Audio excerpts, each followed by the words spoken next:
ചാനലിൻ്റെ മറ്റൊരു ക്ലാസ്സിലേക്ക് ഏവർക്കും സ്വാഗതം.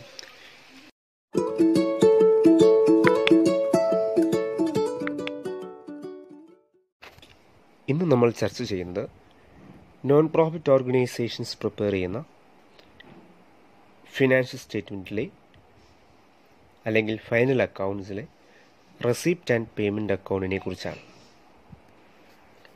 It is prepared at the end of the accounting year on the basis of cash receipts and cash payments recorded in the cash book. Cash ബുക്കിൽ record ചെയ്യപ്പെടുന്ന cash റെസിപ്റ്റ്സിൻ്റെയും cash പേയ്മെൻറ്റ്സിൻ്റെയും അടിസ്ഥാനത്തിൽ വർഷ അവസാനം പ്രിപ്പയർ ചെയ്യുന്ന അക്കൗണ്ടാണ് receipt and payment account. It is a summary of cash and bank transactions under various heads. ഈ നോൺ പ്രോഫിറ്റ് ഓർഗനൈസേഷനിൽ ഉണ്ടാകുന്ന ക്യാഷിൻ്റെയും ബാങ്കിൻ്റെയും ട്രാൻസാക്ഷൻസിൻ്റെ ഒരു സമ്മറിയാണ് receipt and payment account. Cash ബുക്കിനെ പോലെ തന്നെയാണ് receipt and payment account. Cash ബുക്കിൽ റെക്കോർഡ് ചെയ്യുന്നത് എന്താണ്? ക്യാഷ് റെസിപ്റ്റ്സും ക്യാഷ് പേയ്മെൻറ്റ്സും. അതുപോലെ തന്നെയാണ് റെസിപ്റ്റ് ആൻഡ് പേയ്മെൻറ്റ് അക്കൗണ്ടിലും റെക്കോർഡ് ചെയ്യുന്നത്. ക്യാഷ് റെസിപ്റ്റ്സും ക്യാഷ് പേയ്മെൻറ്റ്സും തന്നെയാണ് റെസിപ്റ്റ് ആൻഡ് പേയ്മെൻറ്റ് അക്കൗണ്ടിലും നമ്മൾ റെക്കോർഡ് ചെയ്യുന്നത്. എല്ലാ അക്കൗണ്ട്സുകളെ പോലെ തന്നെയും റെസിപ്റ്റ് ആൻഡ് പേയ്മെൻറ്റ് അക്കൗണ്ടും രണ്ട് വശം ഉണ്ട്. Receipts R recorded in the debit side of this account. Payments R recorded in the credit side of this account. ഇനി നമുക്കിതിൻ്റെ ഫോർമാറ്റ് ഒന്ന് പരിചയപ്പെടാം. ഡെബിറ്റ് സൈഡിലേക്ക് വരാം. ഡെബിറ്റ് സൈഡിൽ നമ്മൾ റെക്കോർഡ് ചെയ്യുന്നത് റെസിപ്റ്റ്സുകളാണ്. First one, balance brought down. ക്യാഷിൻ്റെയും ബാങ്കിൻ്റെയും ഓപ്പണിംഗ് ബാലൻസിലാണ് റെസിപ്റ്റ് ആൻഡ് പേയ്മെൻറ്റ് അക്കൗണ്ട് നമ്മൾ സ്റ്റാർട്ട് ചെയ്യുന്നത്. Opening bank balance overdraft ആണ് എങ്കിൽ പേയ്മെൻറ്റ് സൈഡ് അല്ലെങ്കിൽ ക്രെഡിറ്റ് സൈഡിലായിരിക്കും ഓപ്പൺ ചെയ്യുന്നത്.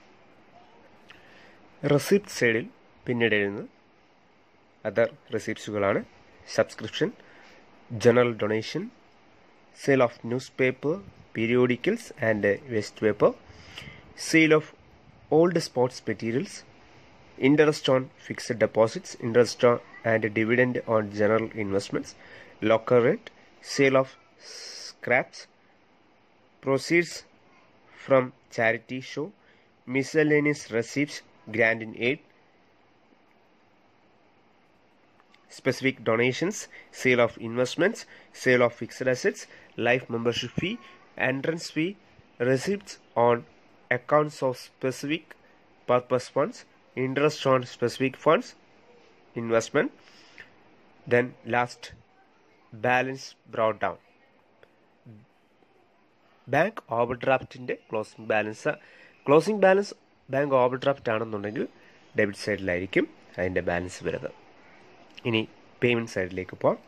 ആദ്യമേ എഴുതുന്നത് ഞാൻ പറഞ്ഞു bank balance opening bank balance overdraft ആണെന്നുണ്ടെങ്കിൽ പേയ്മെൻറ്റ് സൈഡിൽ ഫസ്റ്റ് നമ്മൾ എഴുതുന്നു, ഓപ്പൺ ചെയ്യുന്നു.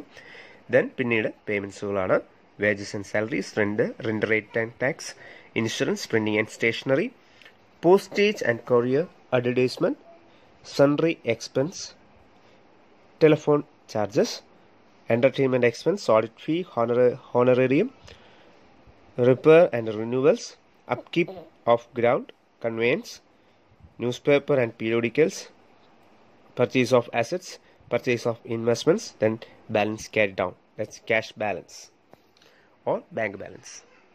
ഇതാണ് റെസിപ്റ്റ് ആൻഡ് പേയ്മെൻറ്റ് അക്കൗണ്ടിൻ്റെ ഫോർമാറ്റ്. ഇനി നമ്മൾ ചർച്ച ചെയ്യുന്നത് the features of receipt and payment account. Receipt and payment അക്കൗണ്ടിൻ്റെ ഫീച്ചേഴ്സ് എന്താണ്?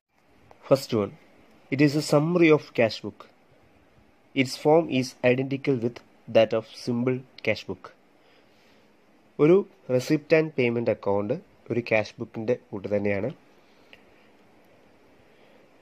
എല്ലാ ക്യാഷ് റെസീപ്റ്റ്സും receipt and payment account debit സൈഡിലും, എല്ലാ പേയ്മെൻറ്റ്സും receipt and payment account credit സൈഡിലും റെക്കോർഡ് ചെയ്യുന്നു. Second one, it shows the total amount of all receipts and payments irrespective of the period to which they pertain. That means ഏത് വർഷത്തെ അല്ലെങ്കിൽ ഏത് വർഷവുമായി ബന്ധപ്പെട്ട റിസീപ്റ്റ്സ് ആയാലും പേയ്മെൻറ്റ്സ് ആയാലും ഈ അക്കൗണ്ടിൽ ഷോ ചെയ്യുന്നു എന്നുള്ളതാണ്. ഫോർ എക്സാമ്പിൾ 2017-18 നമ്മുടെ അക്കൗണ്ടിങ് ഇയർ എങ്കിൽ 2015-16 ബന്ധപ്പെട്ടായാലോ അല്ലെങ്കിൽ 2018-19 ബന്ധപ്പെട്ട എമൗണ്ട് ആയാലും ഈ വർഷം നമുക്ക് കിട്ടിയതെല്ലാം അല്ലെങ്കിൽ ഈ വർഷം നമ്മൾ പേ ചെയ്തത് എല്ലാം നമ്മൾ ഈ ക്യാഷ് അല്ലെങ്കിൽ നമ്മുടെ ഈ റെസിപ്റ്റ് ആൻഡ് പേയ്മെൻറ്റ് അക്കൗണ്ടിൽ റെക്കോർഡ് ചെയ്യപ്പെടുന്നതാണ്. Third one, it includes all receipts and payments whether they are of capital nature or of revenue nature. മൂന്നാമത്തെ പ്രത്യേകതയായിട്ട് പറയുന്നത് ക്യാപിറ്റൽ നേച്ചർ ആയാലും റവന്യൂ നേച്ചർ ആയാലും, ഇപ്പോൾ ക്യാപിറ്റൽ റെസിപ്റ്റ്സ് ആയാലും ക്യാപിറ്റൽ പേയ്മെൻറ്റ്സ് ആയാലും അതുപോലെ തന്നെ റവന്യൂ റെസിപ്റ്റ്സ് ആയാലും അല്ലെങ്കിൽ റവന്യൂ പേയ്മെൻറ്റ്സ് ആയാലും എല്ലാ ക്യാപിറ്റൽ ആൻഡ് റവന്യൂ ഐറ്റംസും നമ്മൾ ഈ അക്കൗണ്ടിൽ കാണിക്കാറുണ്ട്. അതാണ് മൂന്നാമത്തെ പ്രത്യേകതയായിട്ട് പറയുന്നത്. ഫോർ എക്സാമ്പിൾ, പർച്ചേസ് ഇൻവെസ്റ്റ്മെൻറ്റ്, ഒരു ഇൻവെസ്റ്റ്മെൻറ്റ് വാങ്ങിച്ചു എന്ന് പറയുന്നത് ഒരു ക്യാപിറ്റൽ ഐറ്റമാണ്. ഇത് നമ്മൾ ഈ അക്കൗണ്ടിൽ എടുക്കും. അതുപോലെ തന്നെ വേറെ എക്സാമ്പിൾ പറയുകയാണെങ്കിൽ പേ വേജസ് കൊടുത്തു, അത് റവന്യൂ ഐറ്റമാണ്. ഇവിടെയും ഈ ഐറ്റവും നമ്മൾ ഈ അക്കൗണ്ടിൽ കാണിക്കാറുണ്ട്. ഇപ്പോൾ ചുരുക്കി പറഞ്ഞാൽ എല്ലാ ക്യാപിറ്റൽ ഐറ്റം ആയാലും റവന്യൂ ഐറ്റം ആയാലും എല്ലാ ക്യാഷ് റെസിപ്റ്റ്സ് ആൻഡ് പേയ്മെൻറ്റ്സും നമ്മൾ റെസിപ്റ്റ് ആൻഡ് പേയ്മെൻറ്റ് അക്കൗണ്ടിൽ നമ്മൾ റെക്കോർഡ് ചെയ്യാറുണ്ട്. നാലാമത്തെ പ്രത്യേകതയായിട്ട് പറയുന്നത് no distinction is made in receipts or payments made in cash or through bank. ഇപ്പം നമ്മൾ ക്യാഷ് ഓർ ബാങ്ക് ഐറ്റം ആയാലും ക്യാഷ് ഐറ്റം ആയാലും എല്ലാം അതിനൊരു ഡിഫറൻസ് ഇല്ല. അതിനെ നമ്മൾ രണ്ടായിട്ടല്ല കാണുന്നത്, ഒന്നായിട്ട് തന്നെയാണ് കാണുന്നത്. ഇപ്പോൾ ബാങ്കിൽ നമ്മൾ ആൾക്കാർ പൈസ വന്നെങ്കിലും അല്ലെങ്കിൽ ബാങ്കിൽ നിന്ന് പൈസ പോയാലും നമ്മുടെ കയ്യിൽ നിന്ന് ക്യാഷ് പോയാലും അല്ലെങ്കിൽ നമ്മുടെ കയ്യിലേക്ക് ക്യാഷ് വന്നാലും ഇതിനെ നമ്മൾ ഒരേ രീതിയിലാണ് കാണുന്നത്. There is no distinction is made in receipts or payment made in cash or through bank. Opening balance എഴുതുമ്പോൾ ക്യാഷും ബാങ്കും നമ്മൾ രണ്ടായിട്ട് എഴുതുന്നെങ്കിലും ബാക്കിയുള്ള ഐറ്റംസ് എല്ലാം നമ്മൾ ഒരേ രീതിയിലായിരിക്കും കാണുന്നത്. Next one, no non-cash items such as depreciation, outstanding expenses, accrued income, etc. are shown in this account. Non-cash items ഒന്നും ഈ അക്കൗണ്ടിൽ നമ്മൾ റെക്കോർഡ് ചെയ്യത്തില്ല. Depreciation, outstanding expenses, accrued incomes അങ്ങനെയുള്ള ഐറ്റംസ് ഒന്നും, ഇതെല്ലാം നോൺ ക്യാഷ് ഐറ്റംസ് ആണ്. ഇവയൊന്നും ഈ അക്കൗണ്ടിൽ നമ്മൾ ഷോ ചെയ്യാറില്ല. ആറാമത്തെ feature, it begins with the opening balance of cash in hand and cash at bank and closes with the year end balance of cash in hand or cash at bank or bank overdraft. Receipt and payment account begin ചെയ്യുന്നത് ക്യാഷിൻ്റെയും ബാങ്കിൻ്റെയും opening balance വെച്ചിട്ടായിരിക്കും, അല്ലെങ്കിൽ bank ഓവർഡ്രാഫ്റ്റിൻ്റെ. അതുപോലെ തന്നെ ആ account അവസാനിക്കുന്നത് ക്യാഷിൻ്റെയും ബാങ്കിൻ്റെയും closing ബാലൻസിലാണ് അവസാനിക്കുന്നത്. അതും ഇതിൻ്റെ ഒരു പ്രത്യേകതയാണ്. അപ്പോൾ ഇത്രയാണ് റെസിപ്റ്റ് ആൻഡ് പേയ്മെൻറ്റ് അക്കൗണ്ടിൻ്റെ ഫീച്ചേഴ്സായിട്ട് പറയുന്നത്. ഇനി നമുക്ക് റെസിപ്റ്റ്സ് ആൻഡ് പേയ്മെൻറ്റ് അക്കൗണ്ടിൻ്റെ പ്രിപ്പറേഷൻ സ്റ്റെപ്സ് എന്തൊക്കെയാണെന്ന് നമുക്ക് നോക്കാം.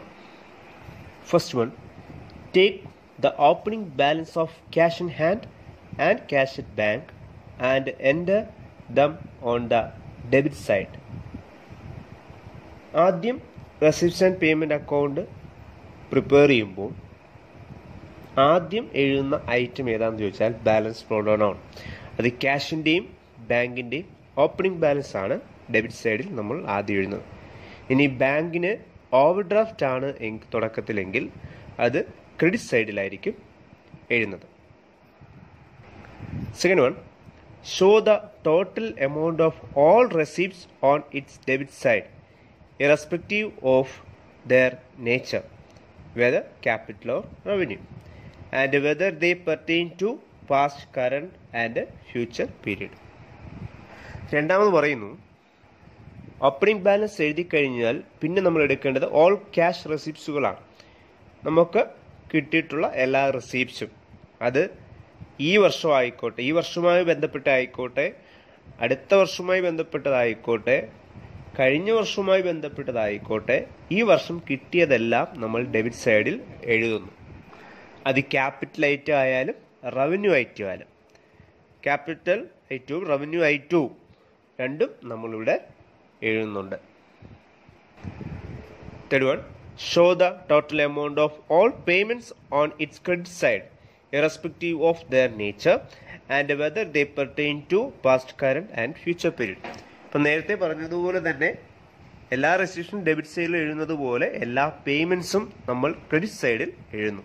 അത് ക്യാപിറ്റൽ ഐറ്റം ആയാലും റവന്യൂ ഐറ്റം ആയാലും, അതുപോലെ തന്നെ കറണ്ട് ഇയറുമായി ബന്ധപ്പെട്ടതാണെങ്കിലും പാസ്റ്റ് ഇയറിലുമായി ബന്ധപ്പെട്ടാണെങ്കിലും ഫ്യൂച്ചർ പീരീഡുമായി ബന്ധപ്പെട്ടാണെങ്കിലും നമ്മളിവിടെ എഴുതുന്നു.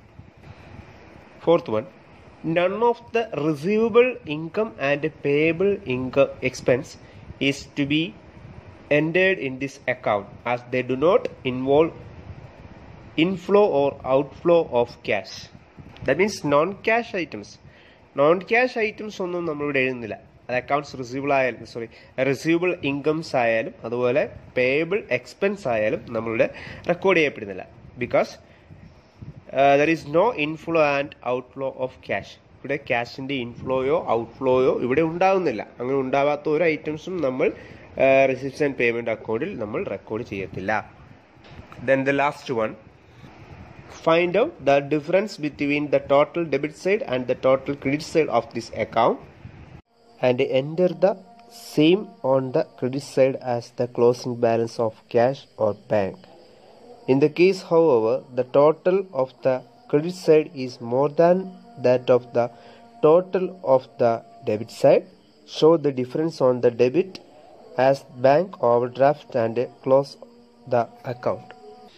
The last step എന്ന് പറയുന്നത് റെസിപ്റ്റ്സ് ആൻഡ് പേയ്മെൻറ്റ് അക്കൗണ്ടിൻ്റെ ഡെബിറ്റ് സൈഡും ക്രെഡിറ്റ് സൈഡും ഡിഫറൻസ് കണ്ടുപിടിക്കുക എന്നുള്ളതാണ്. സാധാരണഗതിയിൽ ക്രെഡിറ്റ് സൈഡിലാണ് അതിൻ്റെ ഡിഫറൻസ് വരുന്നത്, ബാലൻസ് വരുന്നത്. ആ ബാലൻസ് ബാങ്കിൻ്റെയോ ക്യാഷിൻ്റെയോ ക്ലോസിംഗ് ബാലൻസ് ആയിരിക്കും. ചില കേസസിൽ ഡെബിറ്റ് സൈഡിൽ ബാലൻസ് വരാം, അത് ക്ലോസിംഗ് ബാങ്ക് ഓവർഡ്രാഫ്റ്റ് ആയിരിക്കും. ഇങ്ങനെയാണ് ഒരു receipt and payment account prepare ചെയ്യുന്നത്. ക്ലാസ്സുകൾ ഇഷ്ടപ്പെടുന്നു എന്ന് വിശ്വസിക്കുന്നു. തുടർന്നുള്ള ക്ലാസ്സുകൾ നിങ്ങൾക്ക് ലഭിക്കണമെങ്കിൽ തീർച്ചയായും ഈ ചാനൽ നിങ്ങൾ സബ്സ്ക്രൈബ് ചെയ്യുക. താഴെയുള്ള ബെൽ ഐക്കൺ കൂടി ക്ലിക്ക് ചെയ്യേണ്ടതാണ്.